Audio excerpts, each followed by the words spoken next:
안녕하세요. 성경 읽는 시간입니다. 네, 오늘은 마태복음 7장부터 9장의 말씀까지 보도록 하겠습니다. 네, 마태복음 이 신약 이러면 우리가 아는 게 있잖아요. 예수님의 그 행적을 따라서 있는 이야기들 그런 게 있을 줄 알았는데 마태복음은 그런 게 아니고 주로 예수님의 가르침이 있다 이런 느낌이거든요. 네, 오늘도 좀 다소 어렵다. 좀 공부를 하는 느낌이다가 될 것 같은데 마태복음 좀 많이 멀어졌어요. 네. 과연 오늘은 예수님께서 어떤 말씀을 해 주실지 같이 한번 보도록 하겠습니다. 네, 그럼 먼저 마태복음 7장 보겠습니다. 너희가 판단을 받지 않으려거든 남을 판단하지 말아라. 너희가 남을 판단하는 것만큼 너희도 판단을 받을 것이며 남을 저울질하는 것만큼 너희도 저울질 당할 것이다. 왜? 너는 형제의 눈 속에 있는 티는 보면서 내 눈 속에 있는 들보는 보지 못하느냐?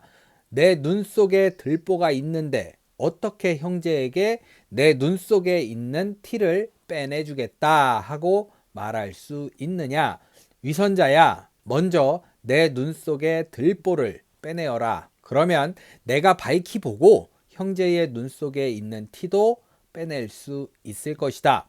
너희는 거룩한 것을 개에게 주지 말고 진주를 돼지 앞에 던지지 말아라. 그것들이 발로 짓밟고 돌아서서 너희를 물어 뜯을지도 모른다. 네, 먹을 게 아니어서 그런가 싶기도 해요.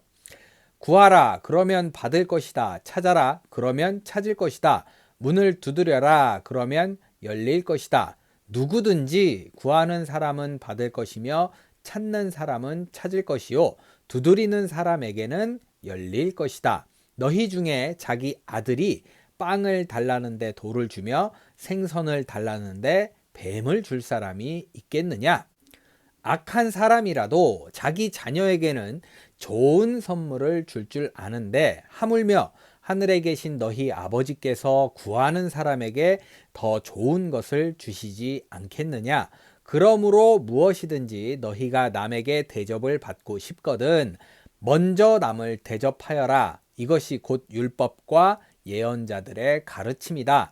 좁은 문으로 들어가거라. 멸망에 이르는 문은 크고 길도 넓어 그리로 들어가는 사람이 많고 생명에 이르는 문은 작고 길도 좁아 찾는 사람이 적다. 너희는 거짓 예언자들을 조심하여라. 그들은 양의 옷을 입고 너희에게 오지만 속은 굶주린 이리떼와 같다. 열매를 보고 나무를 아는 것처럼 그들의 행동을 보고 진짜 예언자인지 가짜 예언자인지 알 수 있다. 가시나무에서 포도송이를 따거나 엉겅퀴에서 무화과를 딸 수 있겠느냐?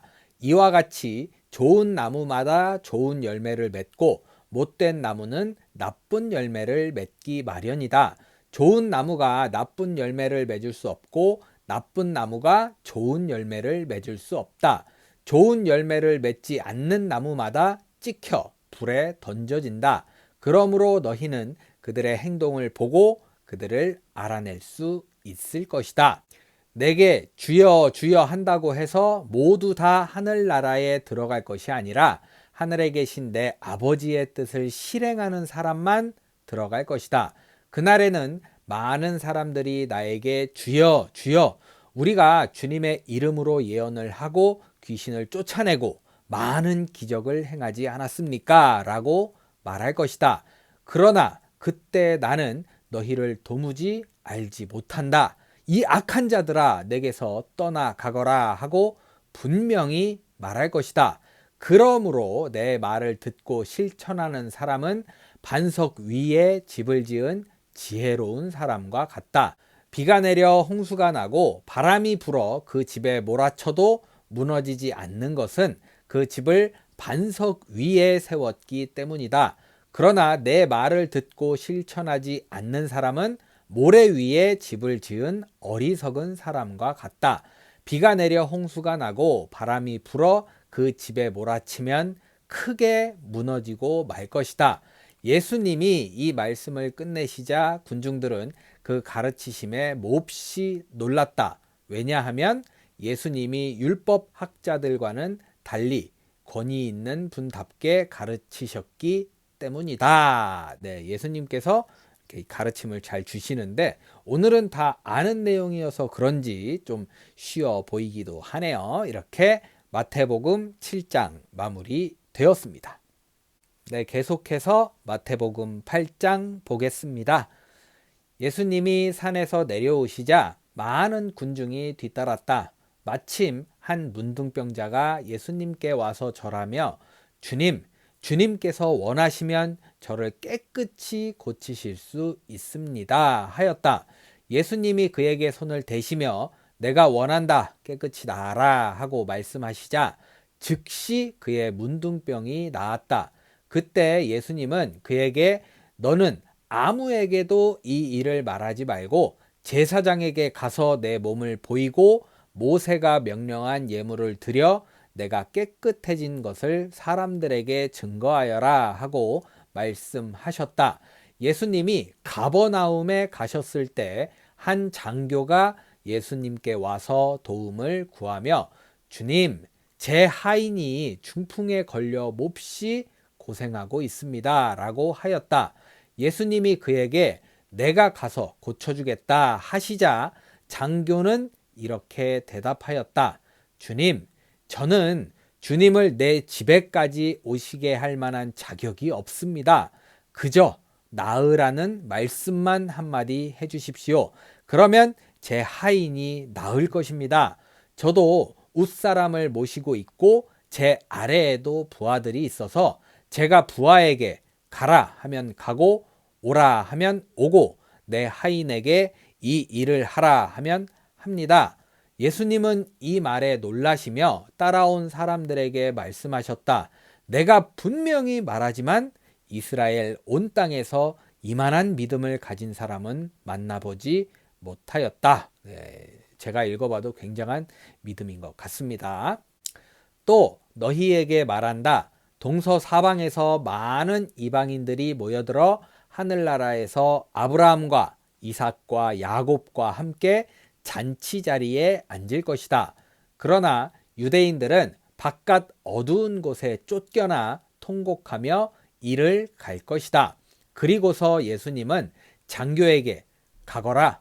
내 믿음대로 될 것이다 하고 말씀하셨다. 그러자 바로 그 시각에 그의 하인이 나았다. 예수님이 베드로의 집에 들어가 그의 장모가 열병으로 누워있는 것을 보시고 그 손을 만지시자 열병은 떠나고 그 여자는 일어나 예수님의 시중을 들었다.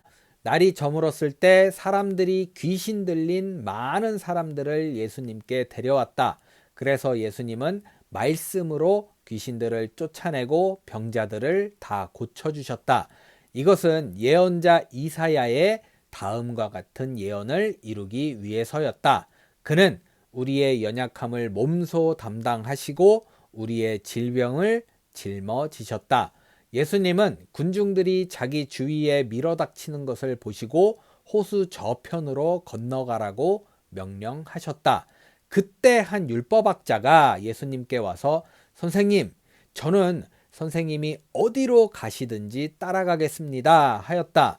그래서 예수님은 그에게 여우도 굴이 있고 공중의 새도 보금자리가 있다. 그러나 나는 머리 둘 곳이 없다 하고 말씀하셨다. 그러자 제자 중에 한 사람이 예수님께 주님, 먼저 가서 제 아버지의 장례를 치르도록 허락해 주십시오 하였다. 그러자 예수님은 그에게 죽은 사람의 장례는 영적으로 죽은 사람들이 하게 버려두고 너는 나를 따르라 하고 말씀하셨다. 그리고 예수님이 배를 타시자 제자들도 뒤따랐다. 네, 다소 어떻게 보면 좀 냉정하다 할 수도 있지만 또 그 뜻이 있었겠죠. 그런데 갑자기 바다에 큰 폭풍이 휘몰아쳐서 배가 침몰하게 되었다. 그러나 예수님은 주무시고 계셨다. 제자들은 예수님을 깨우며 주님 살려주십시오. 우리가 죽게 되었습니다 하고 부르짖었다. 예수님이 제자들에게 왜 무서워하느냐, 믿음이 적은 사람들아 하시고 일어나 바람과 바다를 꾸짖자 바다가 아주 잔잔해졌다. 사람들은 놀라 도대체 이분이 누구이기에 바람과 바다도 복종하는가 하고 수군거렸다. 예수님이 호수 건너편 가다라 지방에 가시자 귀신 들린 두 사람이 무덤 사이에서 나와 예수님과 마주치게 되었다. 그들은 너무 사나워 아무도 그 길로 지나갈 수 없었다. 그런데 귀신 들린 사람들이 갑자기 하나님의 아들이여, 우리가 당신과 무슨 상관이 있습니까? 정한 때가 되기도 전에 우리를 괴롭히려고 오셨습니까? 하고 외쳤다. 마침 거기서 약간 떨어진 곳에 많은 돼지떼가 풀을 먹고 있었다. 귀신들은 예수님께 우리를 내어 쫓으시려거든 저 돼지떼 속에라도 들여보내 주십시오 하고 간청하였다. 예수님이 좋다 가거라 하시자 귀신들이 나와서 돼지떼 속으로 들어가더니 갑자기 돼지떼가 모두 가파른 비탈로 내리달려 호수에 빠져 죽고 말았다. 돼지를 치던 자들이 달아나 마을에 들어가서 이 일과 귀신 들린 사람들에게 일어난 모든 일을 말하자 온 마을 사람들이 뛰어나와 예수님을 보고 그 지방에서 떠나달라고 간청하였다. 네, 다소 무섭게 느껴질 수도 있지요. 제가 얼마 전에 검은 사제들이란 영화를 봤는데 거기도 요 문구를 이용한 그런 장면이 나와요. 네, 그때 참 무섭기도 하더라고요. 네, 이렇게 마태복음 8장 마무리되었습니다. 네, 끝으로 마태복음 9장 보겠습니다. 그래서 예수님은 배를 타시고 호수를 건너 그의 고향 가버나움으로 돌아오셨다. 그때 사람들이 침대에 누워있는 중풍병자 한 사람을 예수님께 데려왔다. 예수님은 그들의 믿음을 보시고 중풍병자에게 얘야 용기를 내어라, 내 죄는 용서받았다 하고 말씀하셨다. 그러자 율법학자 중에 어떤 사람들이 속으로 이 사람이 하나님을 모독하는군 하며 수군거리고 있었다. 예수님은 그들의 생각을 아시고 어째서 너희는 마음에 악한 생각을 품고 있느냐? 내 죄는 용서받았다 하는 말과 일어나 걸어가라 하는 말 중에 어느 것이 더 쉽겠느냐? 땅에서 죄를 용서하는 특권이 내게 있다는 것을 보여주겠다 하시고 중풍병자에게 일어나 내 침구를 가지고 집으로 돌아가거라 하고 말씀하셨다. 그러자 중풍병자는 일어나 자기 집으로 돌아갔다.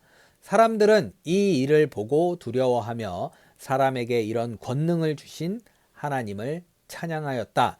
예수님이 그곳을 떠나가시다가 마태라는 사람이 세관에 앉아 있는 것을 보시고 그에게 나를 따라오너라 하시자 그가 일어나 예수님을 따랐다. 예수님이 제자들과 함께 마태의 집에서 식사하실 때 세무원과 죄인들도 많이 와서 자리를 같이 하였다. 이것을 본 바리새파 사람들이 예수님의 제자들에게 어째서 당신들의 선생은 세무원이나 죄인들과 함께 식사하시오 하고 물었다. 예수님은 그 말을 들으시고 이렇게 말씀하셨다.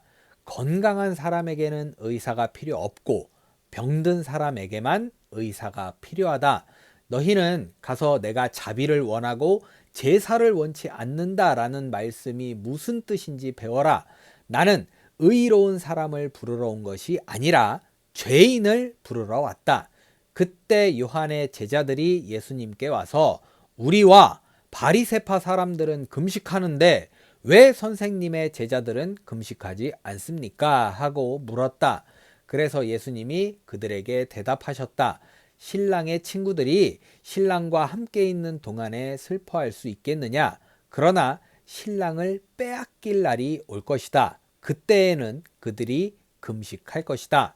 낡은 옷에 새 천조각을 대고 깁는 사람은 없다. 이것은 기운 것이 그 옷을 잡아당겨 더 많이 찢어지기 때문이다. 사람들은 새 포도주를 낡은 가죽 부대에 넣지 않는다. 그렇게 하면 부대가 터져 포도주도 쏟아지고 부대도 못 쓰게 된다. 새 포도주는 새 부대에 넣어야 둘 다 보존된다. 예수님이 그들에게 이 말씀을 하고 계실 때 한 회당장이 와서 예수님께 절하며 제 딸이 방금 죽었습니다. 그러나 오셔서 딸에게 손을 얹어주시면 살아날 것입니다. 라고 하였다. 그래서 예수님이 일어나 따라가시자 제자들도 뒤따랐다. 바로 그때 12년 동안 피를 흘리며 앓던 한 여자가 예수님의 뒤에서 옷자락을 만졌다. 그 여자는 예수님의 옷만 만져도 자기 병이 나을 것이라고 생각하였다. 예수님이 몸을 돌이켜 그 여자를 보시고 딸아 용기를 내어라. 내 믿음이 너를 낫게 하였다 하시자 바로 그 순간에 병이 나았다. 예수님은 회당장의 집에 들어가 피리 부는 사람들과 웅성거리는 사람들을 보시고 물러가거라. 그 소녀는 죽은 것이 아니라 자고 있다 하고 말씀하셨다. 그러자 사람들은 모두 비웃었다. 사람들이 밖으로 다 나간 뒤 예수님이 안에 들어가 소녀의 손을 잡으시자 곧 일어났다. 이 소문이 그 지방에 쫙 퍼졌다. 예수님이 그 집을 떠나가실 때 두 소경이 예수님을 따라오면서 큰 소리로 다윗의 후손이여 우리를 불쌍히 여겨 주십시오 하고 외쳤다. 예수님이 집 안으로 들어가시자 소경들이 예수님께 나아왔다. 예수님이 그들에게 너희는 내가 이 일을 할 수 있으리라고 믿느냐 하고 물으시자 그들은 예 주님 우리가 믿습니다 하고 대답하였다. 그때 예수님이 그들의 눈을 만지시며 너희 믿음대로 되어라 하셨다. 그러자 소경들은 눈을 떴다. 예수님은 그들에게 아무에게도 말하지 말아라 하고 단단히 주의시켰다. 그러나 그들은 나가서 예수님의 소문을 그 지방에 쫙 퍼뜨렸다. 그들이 떠나가자 사람들이 예수님께 귀신 들린 벙어리 한 사람을 데려왔다. 예수님이 귀신을 쫓아내시자 벙어리가 말을 하였다. 그러자 사람들은 놀라 지금까지 이스라엘에서 이런 일을 본 적은 없다 하고 외쳤다. 그러나 바리새파 사람들은 저 사람이 귀신의 왕 사탄의 힘으로 귀신을 쫓아낸다 하였다. 예수님은 모든 도시와 마을을 다니시며 여러 회당에서 가르치시고 하늘나라의 기쁜 소식을 전하며 모든 병과 허약한 체질을 고쳐주셨다. 또 예수님은 목자 없는 양같이 흩어져 고생하는 군중들을 보시고 불쌍히 여기셨다.